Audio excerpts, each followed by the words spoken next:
মানুষের ভিড়েও যদি একটা মানুষ জীবনে সঠিক হয় তাহলে কিন্তু জীবনে আর কোনো কষ্ট থাকে না। কার কথা বলছি বলেন তো? মেয়েদের জন্য বলছি, তার স্বামীর কথা।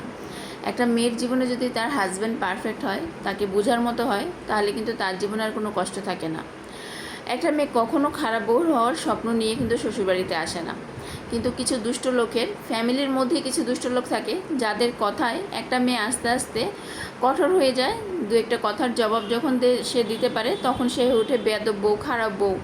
কিন্তু সেই খারাপ লোকগুলোর ভিড়েও যদি হাজব্যান্ড ভালো হয় বা তাকে সাপোর্ট করে, ওই দুষ্ট লোকদের কথার জবাব সে দেয়, তখন কিন্তু ওই মেয়ের আর কোনো কষ্ট থাকে না। কারণ একদিন আগে আর পরে তার জীবনে সুখ আসবেই। সবচেয়ে ইম্পর্ট্যান্ট হচ্ছে একটা মেয়ের জীবনে, আমি মনে করি, হাজব্যান্ড। তোমরা কি মনে করো আপুরা, বলো তো? তবে হ্যাঁ, একটা ভালো পুরুষের জন্য একটা ভালো নারীও কিন্তু দরকার। সবসময় যে মেয়েরা ভালো হয়, ছেলেরা খারাপ হয় বা অন্যরা খারাপ হয় তা কিন্তু না। ভালো মন্দ সব জায়গাতে আছে। তবে আমি বলবো, একজন কেয়ারিং হাজব্যান্ড পাওয়া অনেক ভাগ্যের ব্যাপার। যে মেয়েটা আহামরি সুন্দরী না, কিন্তু তারপরও তার হাজব্যান্ড তাকে অনেক বেশি ভালোবাসে, তার সাথে ভাগ্যবতী কি কেউ আর আছে বলো? যাই হোক, আসসালামু আলাইকুম। কেমন আছো আমার প্রিয় আপু ভাইয়ারা? আশা করছি ভালো আছো। আলহামদুলিল্লাহ, আমিও ভালো আছি।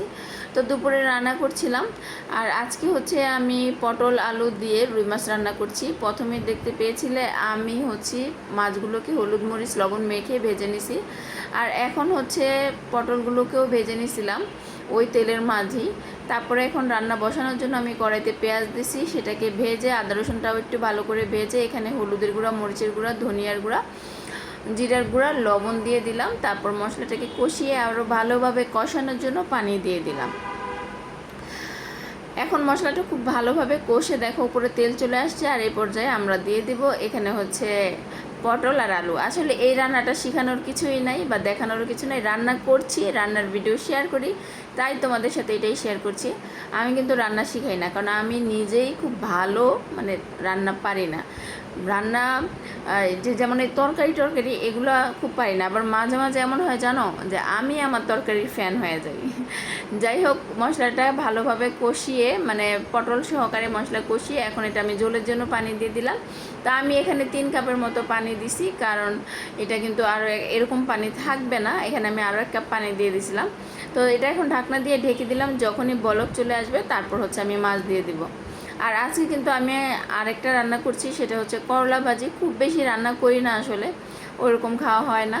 তো যাই হোক, এই করলাগুলো আমার গাছের করলা, যে কড়াইয়ের মধ্যে আমি মাছ আর পটলগুলো ভাজছি সেটার মধ্যেই ভেজে নিচ্ছি।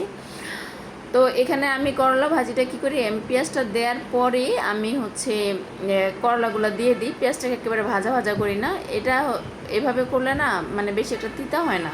তো আমার গাছের 4টা করলা হয়েছিল, কালকে নিয়ে আসছিলাম, একটা দেখো লাল হয়ে গেছে।